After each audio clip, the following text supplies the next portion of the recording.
오늘은 첫 시간으로 제가 여러분과 함께 베드로전서가 5장까지 짤막한 내용이니까 그 전체의 메시지가 어떻게 되어 있는가 하는 것을 여러분과 함께 쭉 같이 읽어보고 그러고 나서 이 베드로전서의 서론에 해당하는 내용들을 잠깐 살펴보려고 합니다. 본문은 1절, 2절이지만 1장 1절부터 마지막 절까지 5장 14절이죠. 5장 14절까지 쭉 저하고 여러분이 같이 한번 이렇게 천천히 교독을 하면서 이 내용이 어떤 내용으로 지금 이루어져 있는가 하는 것을 우리가 함께 큰 틀에서 한번 살펴보면서 읽어갔으면 좋겠습니다. 자, 같이 읽겠습니다. 예수 그리스도의 사도 베드로는 본도, 갈라디아, 갑바도기아, 아시아와 비두냐에 흩어진 나그네. 2절은 여러분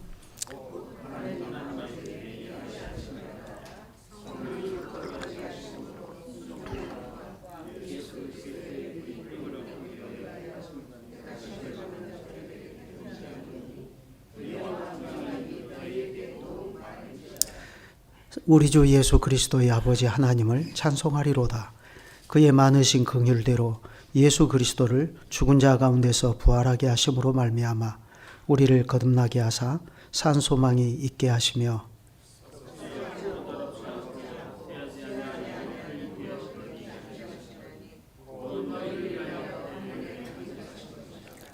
너희는 말세에 나타내기로 예비하신 구원을 얻기 위하여 믿음으로 말미암아 하나님의 능력으로 보호하심을 받았느니라.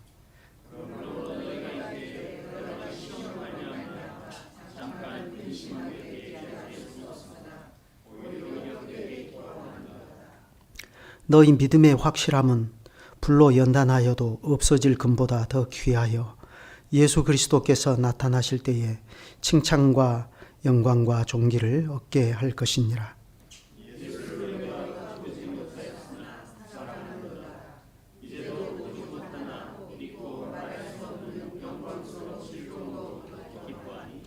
믿음의 결국 곧 영혼의 구원을 받음이라.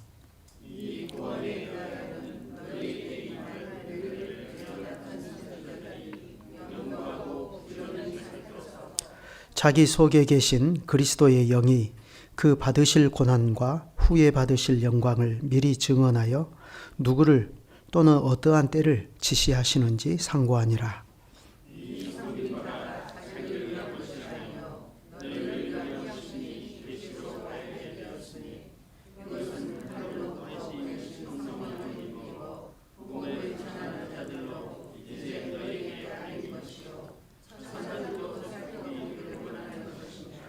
그러므로 너희 마음의 허리를 동이고 근신하여 예수 그리스도께서 나타나실 때에 너희에게 가져다 주실 은혜를 온전히 바랄지어다.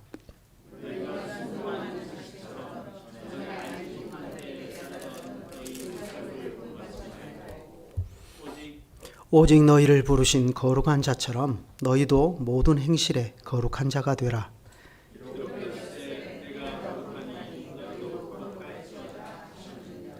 외모로 보시지 않고 각 사람의 행위대로 심판하시는 이를 너희가 아버지라 부른즉 너희가 나그네로 있을 때를 두려움으로 지내라.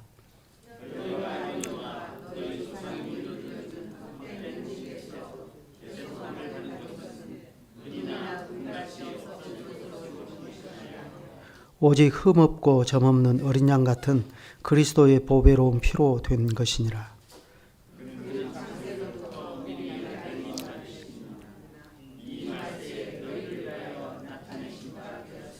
너희는 그를 죽은 자 가운데서 살리시고 영광을 주신 하나님을 그리스도로 말미암아 믿는 자니 너희 믿음과 소망이 하나님께 있게 하셨느니라.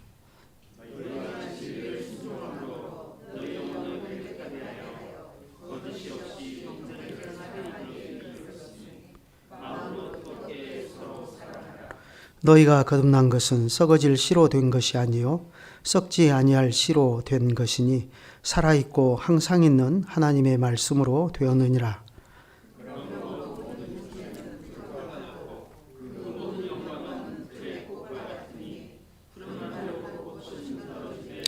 오직 주의 말씀은 세세토록 있도다 하였으니 너희에게 전한 복음이 곧 이 말씀이니라.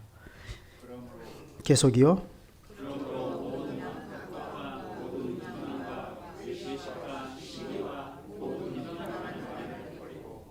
갓난아이들 같이 순전하고 신령한 젖을 사모하라. 이는 그로 말미암아 너희로 구원에 이르도록 자라게 하려 함이라. 사람에게는 버림바가 되었으나 하나님께는 택하심을 입은 보배로운 산 돌이신 예수께 나아가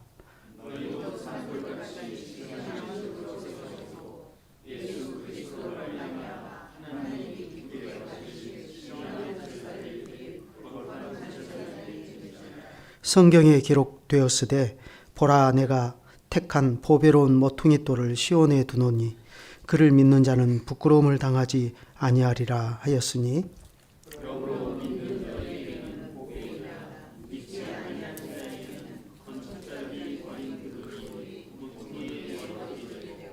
또한 부딪히는 돌과 걸려 넘어지게 하는 바위가 되었다 하였느니라. 그들이 말씀을 순종하지 아니함으로 넘어지나니 이는 그들을 이렇게 정하신 것이라.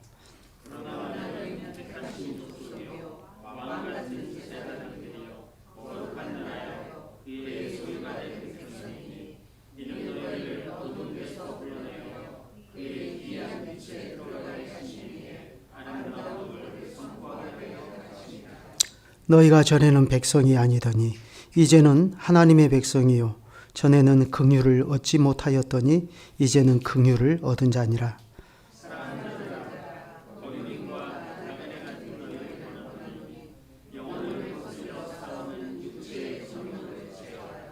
너희가 이방인 중에서 행실을 선하게 가져 너희를 악행한다고 비방하는 자들로 하여금 너희 선한 일을 보고 오시는 날에 하나님께 영광을 돌리게 하려 함이라.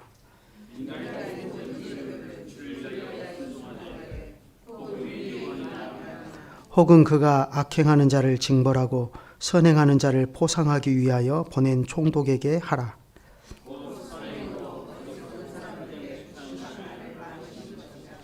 너희는 자유가 있으나 그 자유로 악을 가리는 데 쓰지 말고 오직 하나님의 종과 같이 하라.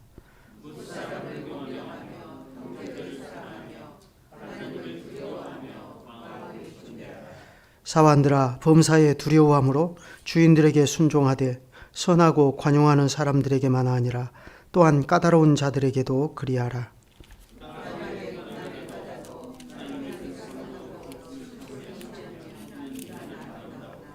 죄가 있어 매를 맞고 참으면 무슨 칭찬이 있으리요.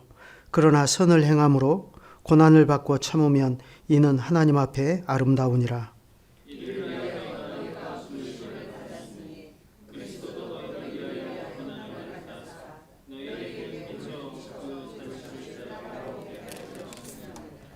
그는 죄를 범하지 아니하시고 그 입에 거짓도 없으시며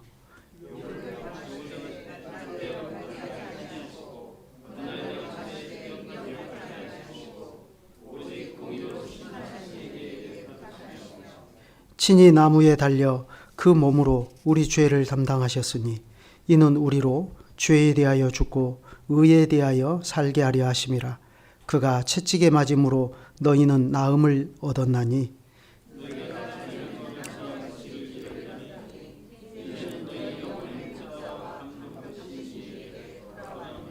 3장을 계속 읽겠습니다. 아내들아 이와 같이 자기 남편에게 순종하라. 이는 혹 말씀을 순종하지 않는 자라도 말로 말미암지 않고 그 아내의 행실로 말미암아 구원을 받게 하려 함이니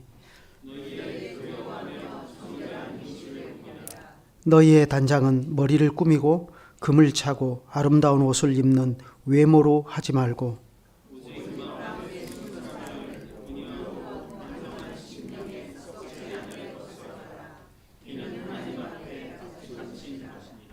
전에 하나님께 소망을 두었던 거룩한 부녀들도 이와 같이 자기 남편에게 순종함으로 자기를 단장하였나니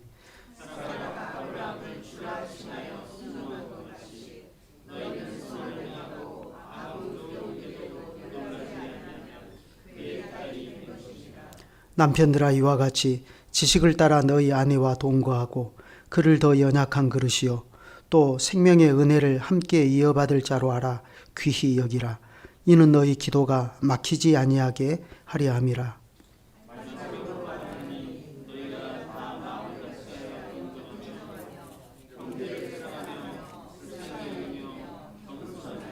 악을 악으로 욕을 욕으로 갚지 말고 도리어 복을 빌라.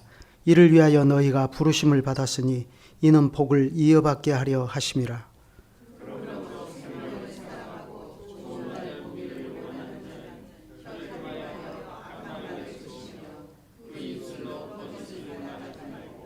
악에서 떠나 선을 행하고 화평을 구하며 그것을 따르라.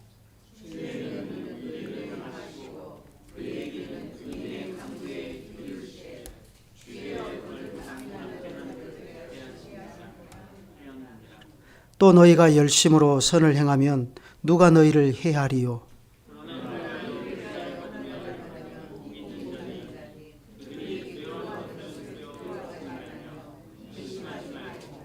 너희 마음에 그리스도를 주로 삼아 거룩하게 하고 너희 속에 있는 소망에 관한 이유를 묻는 자에게는 대답할 것을 항상 준비하되 온유와 두려움으로 하고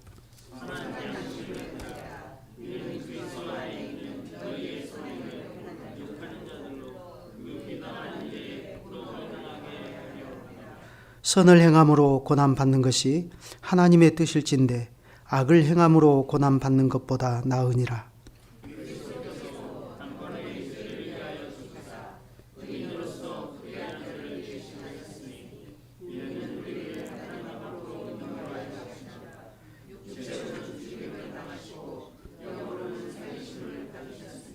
그가 또한 영으로 가서 옥에 있는 영들에게 선포하시니라.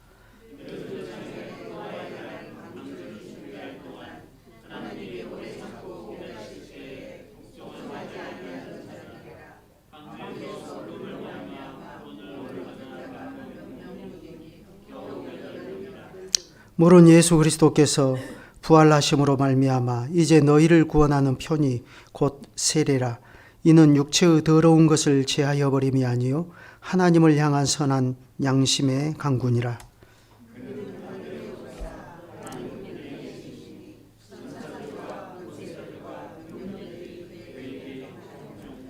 사장을 계속 읽습니다. 그리스도께서 이미 육체의 고난을 받으셨으니 너희도 같은 마음으로 갑옷을 삼으라. 이는 육체의 고난을 받은 자는 죄를 그쳤음이니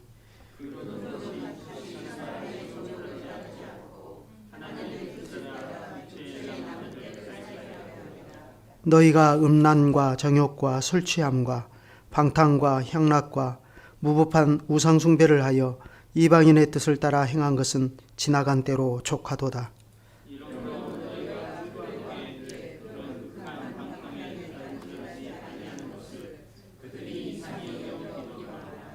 그들이 산자와 죽은 자를 심판하기로 예비하신 이에게 사실대로 고하리라.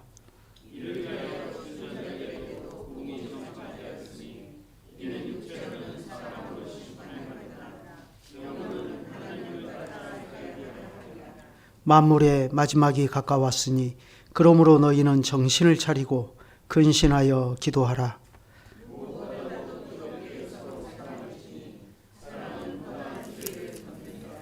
서로 대접하기를 원망 없이 하고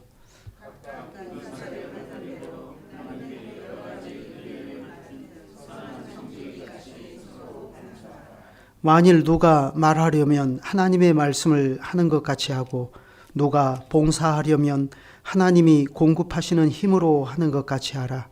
이는 범사에 예수 그리스도로 말미암아 하나님이 영광을 받으시게 하려 함이니 그에게 영광과 권능이 세세에 무궁하도록 있느니라. 아멘.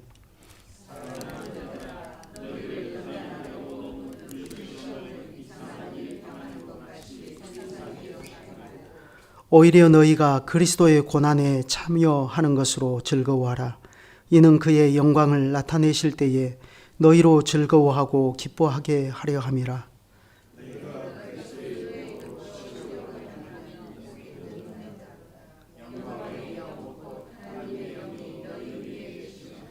너희 중에 누구든지 살인이나 도둑질이나 악행이나 남의 일을 간섭하는 자로 고난을 받지 말려니와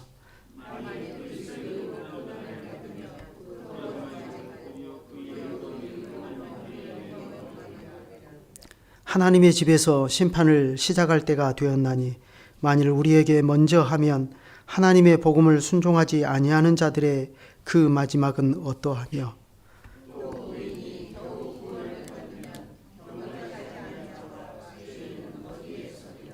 그러므로 하나님의 뜻대로 고난을 받는 자들은 또한 선을 행하는 가운데에 그 영혼을 미쁘신 창조주께 의탁할지어다. 5장 계속 있습니다.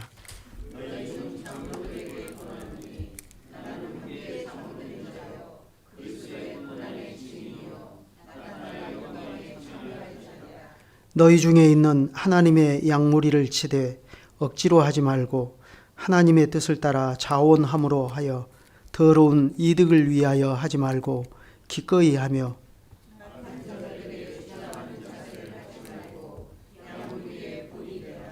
그리하면 목자장이 나타나실 때에 시들지 아니하는 영광의 관을 얻으리라.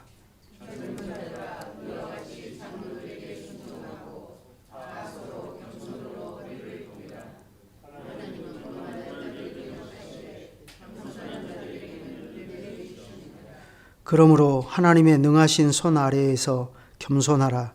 때가 되면 너희를 높이시리라.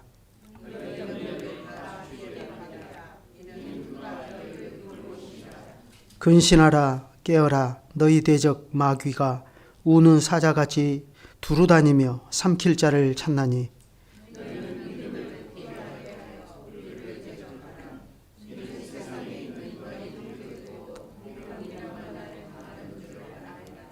모든 은혜의 하나님 곧 그리스도 안에서 너희를 부르사 자기의 영원한 영광에 들어가게 하시니가 잠깐 고난을 당한 너희를 친히 온전하게 하시며 굳건하게 하시며 강하게 하시며 털을 경곡해 하시리라.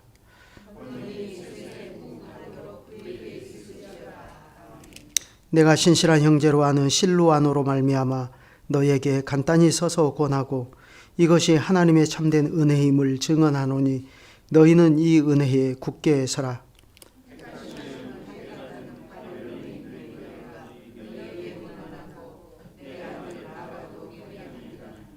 너희는 사랑의 입맞춤으로 서로 문안하라. 그리스도 안에 있는 너희 모든 이에게 평강이 있을지어다. 아멘. 예, 이제부터 베드로전서를 우리가 같이 쭉 하나님께서 기회를 주시는 대로 생각해 볼 텐데요. 먼저 이렇게 전체를 다 읽었는데 전체를 읽어보니까 상당히 내용이 어떤 내용으로 이루어져 있는지 쉽게 알 수가 있고 의미가 있다 하는 것을 확인할 수가 있습니다. 성경은 사실 어떻게 보면 목사의 설교를 통해서도 깨닫는 것이 있지만 혼자서 조용히 성경을 읽어가면서도 하나님께서 우리에게 주시는 은혜가 매우 크다는 것을 확실하게 알 수가 있습니다. 그래서 제가 신학교에 다닐 때 저희 은사님 중에 한 분이 은퇴를 몇 년 바로 눈앞에 두신 늙으신 목사님이셨는데 총회장을 2번 하신 분이세요. 근데 그분이 저희들에게 목회학을 자기 경험을 통해서 가르쳐 주실 때 그런 말씀을 하셨던 것을 제가 기억합니다. 보통 일반 교회는 새벽 기도회를 하잖아요.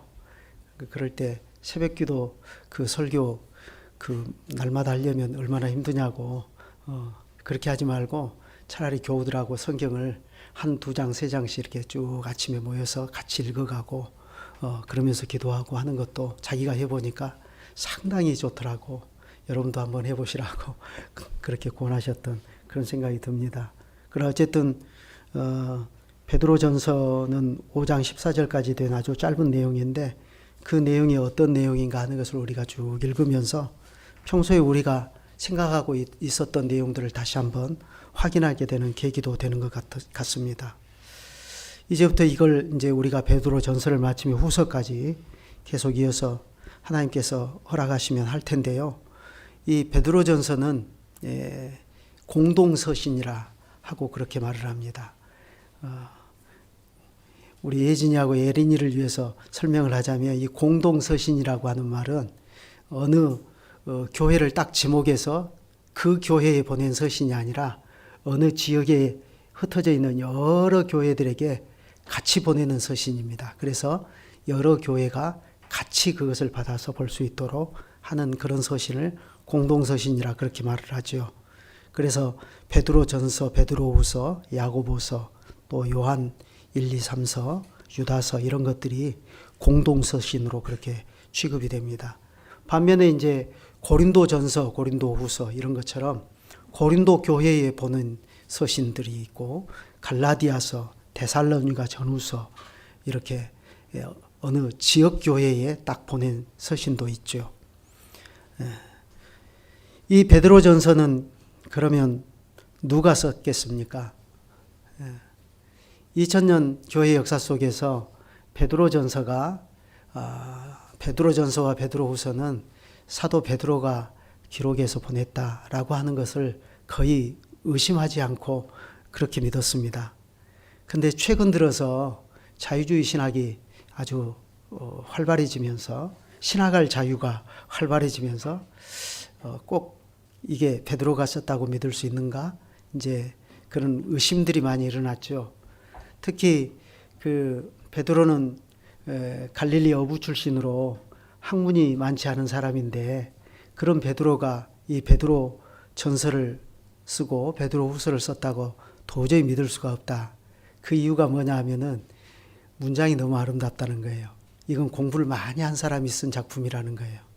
그래서 베드로같이 무식한 사람이 이렇게 유려한 아주 실력 있는 문체로 이렇게 글을 쓸 수가 없다. 이제 그렇게 이제 공격하기도 하죠. 그래서 뭐 이것은 후대의 작품이다. 뭐 이렇게 말을 하기도 하는데 그러나 분명히 1장 1절에 예수 그리스도의 사도 베드로는 하고 이 편지를 써서 보내는 사람이 누구인가 하는 것을 베드로 자신이라고 분명히 직접 밝히고 있잖아요. 그러니까 하나님의 말씀을 하나님의 말씀으로 안 믿으려고 하는 마음을 품으면 어떤 것도 믿을 수가 없는 것이고 우리는 겸손하게 이 서신이 하나님께서 사도 베드로를 통해서 우리에게 주신 말씀이다 하고 믿기 때문에 우리는 액면 그대로 이 서신이 베드로의 저작인 것을 믿게 됩니다. 특별히 5장 12절에 보면 베드로가 서신을 기록할 때 직접 친필로 기록한 것이 아니고 내가 신실한 형제로 아는 실로아노로 말미암아 너희에게 간단히 써서 권하고 이것이 하나님의 참된 은혜임을 증언하노니 너희는 이 은혜에 굳게 살아 하고 말한 것을 볼 수가 있습니다. 그러니까 베드로가 직접 자기 친필로 쓴 게 아니고 실루아노에게 대신 써서 권하도록 그렇게 대필하도록 했다는 것을 알 수 있습니다. 그런 대필의 방법은 사도 바울도 상당히 많이 썼던 것 아닙니까? 그런 점들은 굳이 제가 더 설명하지 않아도 될 것입니다. 그러면 이제 중요한 게 이게 그럼 베드로가 썼으면 베드로는 이것을 어디에서 썼겠습니까? 어느 지역에서? 방금 우리가 읽어봤으니까 알겠죠? 5장 13절에 한번 찾아서 보십시다.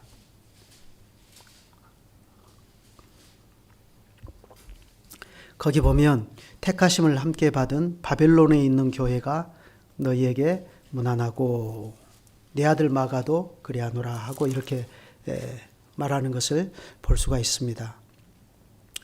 바벨론에 있는 교회가 너희에게 문안한다 이렇게 말을 해요. 그러면 지금 이 편지를 쓰고 있는 베드로와 실루아노 곁에 지금 누가 있다는 것이죠? 바벨론에 있는 교회들이 같이 있다는 것을 알 수 있습니다. 그러면 여기 이 바벨론에 있는 교회는 어떤 교회입니까? 이게 구약 성경에 등장하는 느부갓네살 왕이 다스렸던 그 바벨론 거기를 말하겠어요? 그게 아닙니다. 이건 구약 성경에 나오는 고대 도시 메소포타미아의 고대 도시 바벨론을 말하는 것이 아니라 그 당시에 로마를 가리키는 표현입니다. 그 당시에는 이 사도들과 이 성경의 저자들이 이 복음을 반대하는 세상의 중심지로 로마를 늘 지목했습니다. 그래서 요한계시록은 그러한 로마를 빗대어서 바벨론이라 하고 그렇게 말하지 않습니까? 우리가 요한계시록을 보면 바벨론의 멸망에 대해서 큰 성 바벨론이 무너졌도다 하죠. 그런데 그건 1차적으로는 로마를 이야기하는 것이고 전체 세상을 이야기하는 건데, 이 복음을 반대하는 이 전체 세상의 중심을 바벨론이라 이렇게 표현해요. 그래서 그걸 로마라고 다 그 당시에는 이해를 했습니다. 그래서 베드로도 사도 요한도 로마는 이퀄 바벨론 이렇게 이야기한 거예요. 그래서 이 거대한 이 로마라고 하는 이 도시에서 당시 신자들은 이 제국의 여러 이 지역에 분포해서 흩어진 나그네들로, 거류민들로 살아가고 있었습니다.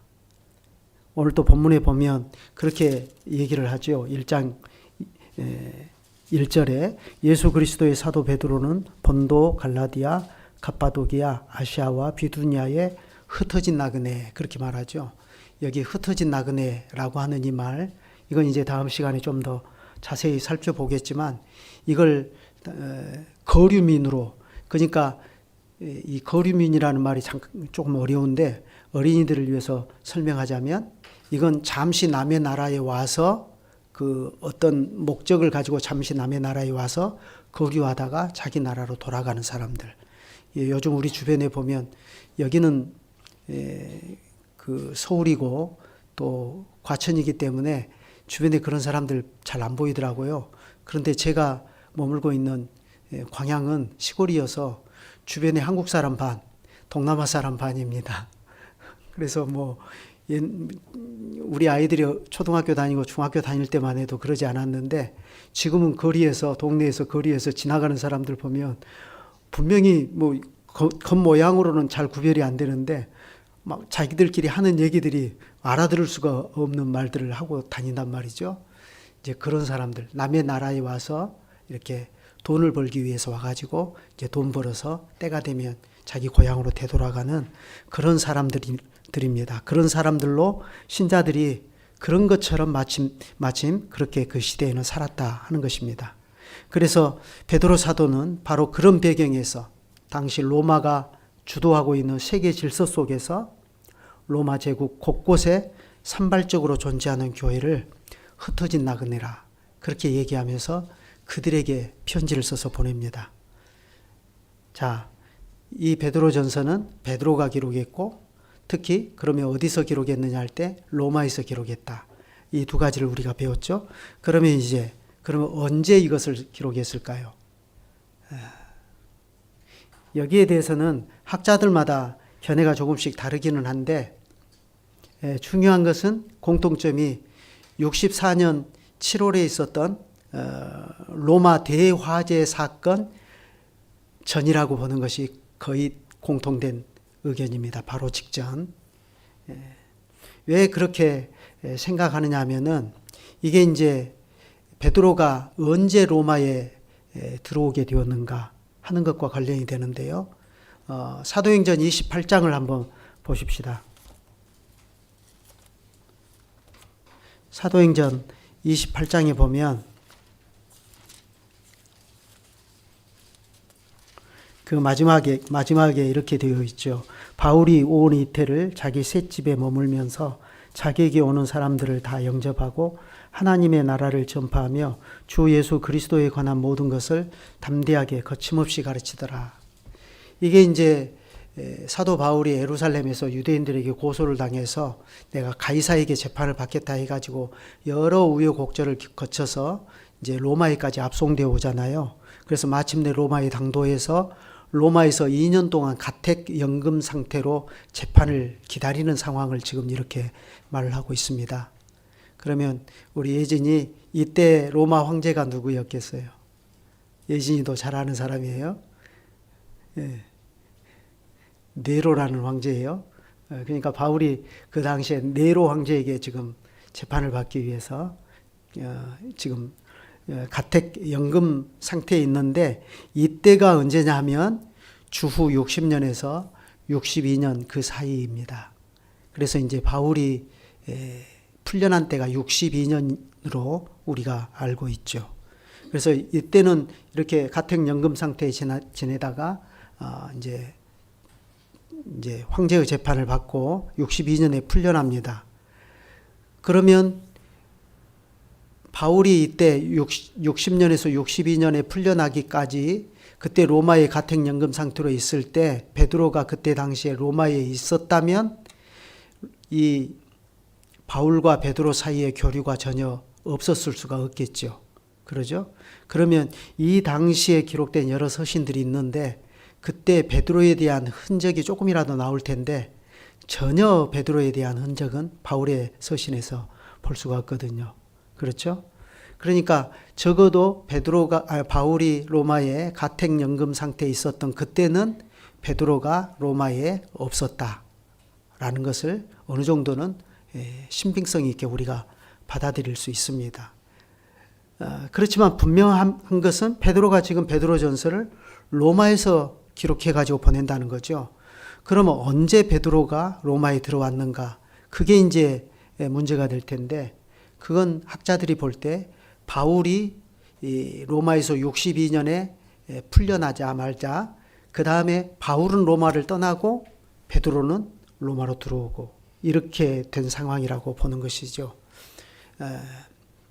그래서 베드로가 그때 로마에 들어와서 그 로마의 교회를 목회적으로 돌볼 목적으로 들어온 건데, 그런데 이제 얼마 못 되어서 64년에 로마 대화재 사건이 발생하게 되고 그것이 기폭제가 되어서 로마 전역에 있는, 그러니까 이 로마시를 말하는 거예요.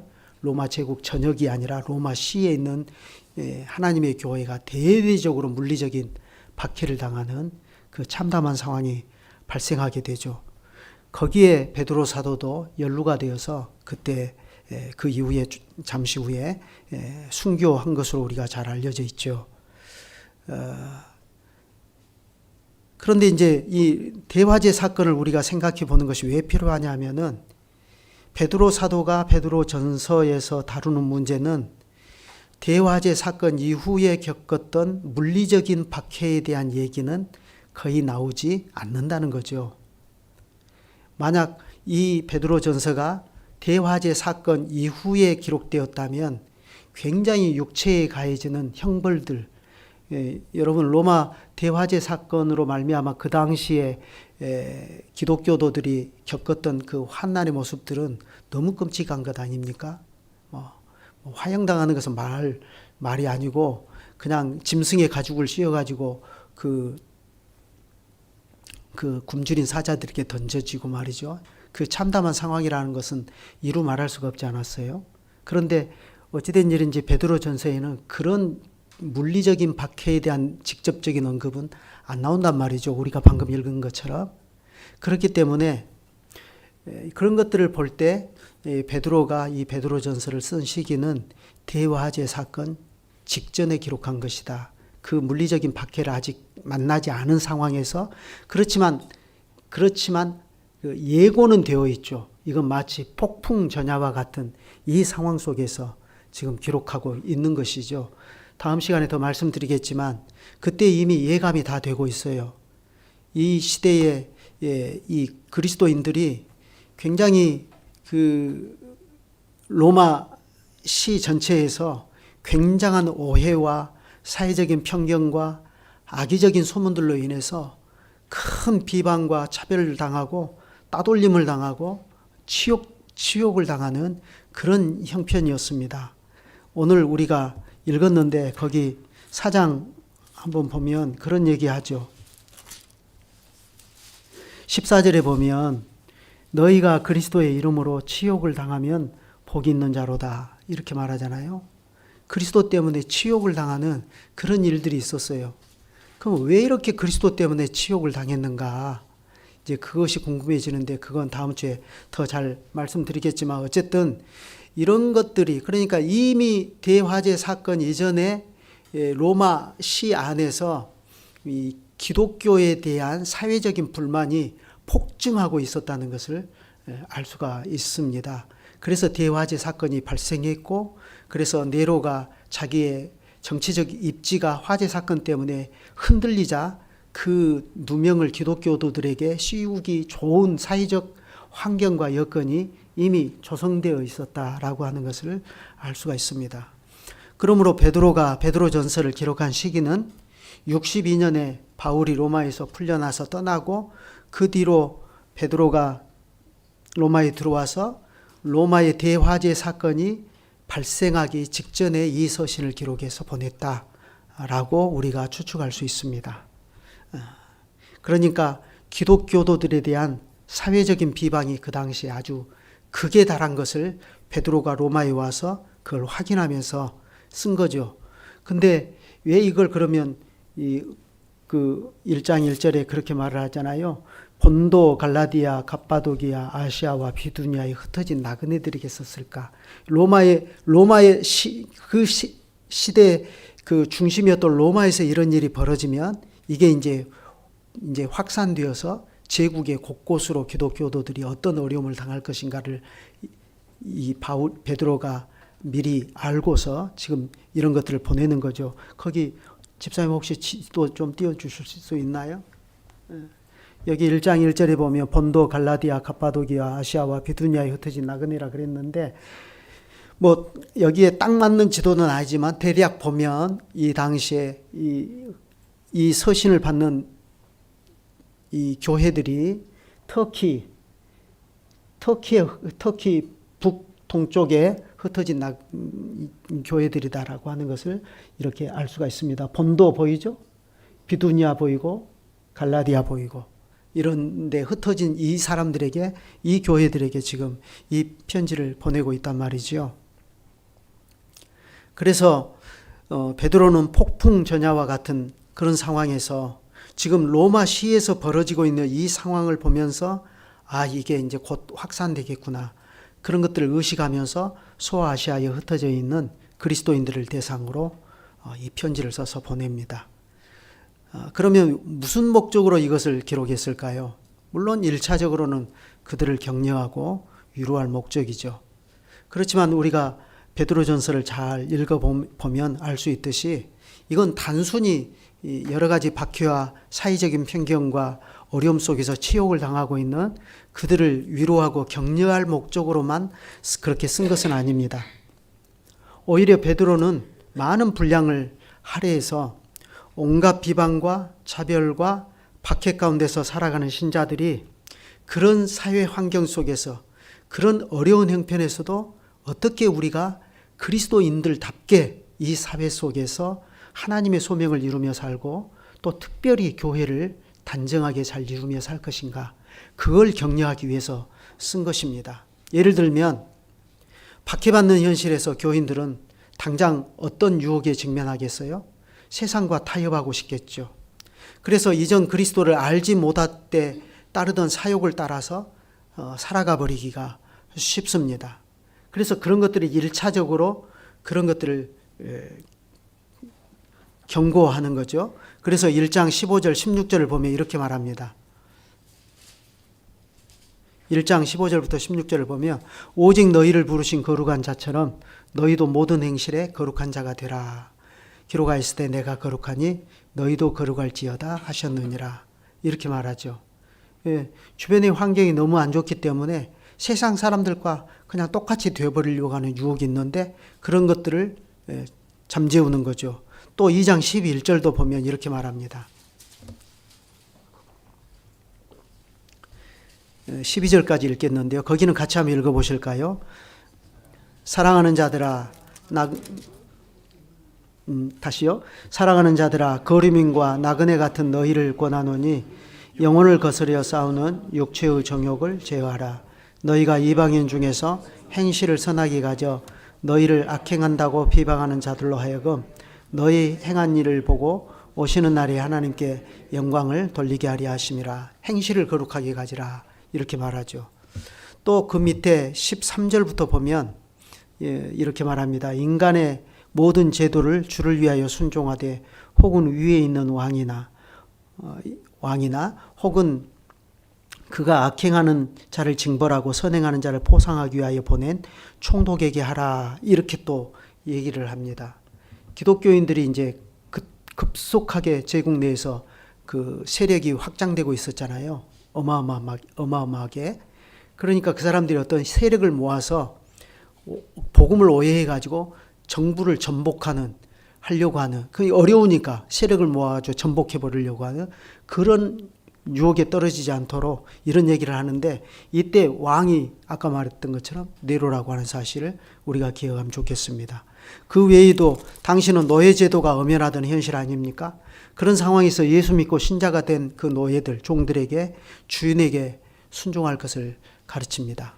심지어 까다로운 주인들에게도 이런 것들이 우리의 현실 사회 속에서 하나님의 소명을 잘 이루고 사는 일들과 관련되지 않습니까? 또 3장에서는 교회 안에 경건한 부녀들에게 권면하죠. 안 믿는 남편에게 어떻게 그 행실을 선하고 아름답게 가져야 할 것인가 하는 그런 것들을 구체적으로 권면하고 있습니다. 또 그리고 선을 위한 고난의 문제를 다룹니다. 3장 8절부터 보면 그런 내용인데, 특히 16절을 보면 그렇게 말하지 않습니까? 16절, 선한 양심을 가지라. 이는 그리스도 안에 있는 너희의 선행을 욕하는 자들로 그 비방하는 일에 부끄러움을 당하게 하려 함이라. 선을 행함으로 고난을 받는 것이 하나님의 뜻일진데 악을 행함으로 고난 받는 것보다 나으니라 하고 이렇게 또 말을 합니다. 선을 위해서 고난을 받으라 하는 거죠. 그리고 4장 5장에 가서는 이러한 박해받는 현실 가운데서도 신자들이 주님의 교회를 어떻게 신실하게 잘 이루고 살아야 하는지를 이야기합니다. 4장 7절 이하부터 그 내용인데, 특히 10절 이하에 그렇게 되어 있죠. 4장 10절부터 11절까지 한번 같이 읽어보겠습니다. 각각 은사를 받은 대로 하나님의 여러 가지 은혜를 맡은 선한 청지기 같이 서로 봉사하라. 만일 누가 말하려면 하나님의 말씀을 하는 것 같이 하고, 누가 봉사하려면 하나님이 공급하시는 힘으로 하는 것 같이 하라. 이는 범사에 예수 그리스도로 말미암아 하나님이 영광을 받으시게 하려 함이니 그에게 영광과 권능이 세세 무궁하도록 있느니라. 그리고 이제 이어서 이제 5장은 특별히 교회 안에 직분자들인 장로들을 대상으로 이제 권면의 말을 전하지 않습니까? 5장 1절부터 하나님의 양무리를 치되 부득이함으로 치지 말아라 하는 그런 얘기들을 구체적으로 합니다. 베드로는 이렇게 베드로전서에서 세상의 박해의 직면에 있는 교회를 위로하고 격려합니다. 소극적으로는 고난을 잘 견디십시오. 소망을 가지십시오. 그렇게 말하는데, 그러나 그것으로 멈추지 않습니다. 오히려 적극적으로 이러한 고난의 시기에 신자는 어떻게 살아야 하는 것인지, 이 사회의 구성원으로서 어떻게 하나님의 소명을 이루며 살아야 하고, 또 교회를 위해서 어떠한 자세로 서로 봉사하면서 살아야 하고, 또 교회를 어떻게 서로 섬기면서 사랑하면서 살아야 하는지를 가르칩니다. 그래, 그 모든 것을 베드로는 선행이라 하고 이렇게 말하고, 이러한 선행을 행함으로 고난을 당하는 것을 기쁘게 여기십시오 하고 그렇게 권합니다. 그러면서 사도는 결론에서 5장 10절에서 그렇게 말합니다. 5장 10절 같이 한번 읽으시죠. 모든 은혜의 하나님 곧 그리스도 안에서 너희를 부르사 자기의 영원한 영광에 들어가시게 하시니가 잠깐 고난을 당한 너희를 친히 온전하게 하시며 굳건하게 하시며 강하게 하시며 터를 견고하게 하시리라. 이렇게 얘기하면서 그 고난당하고 있는 당대의 교회를 베드로는 노사도가 마치 그 전쟁터에 자식을 내보낸 아비의 심정처럼 이 교회를 따뜻한 마음으로 위로하고 격려하고 그러기 위해서 이 서신을 써서 보내고 있다는 것을 우리가 알 수 있습니다. 이제 다음 시간부터 이것을 자세하게 구체적으로 더 잘 살펴보도록 하겠습니다. 오늘은 이만큼 하고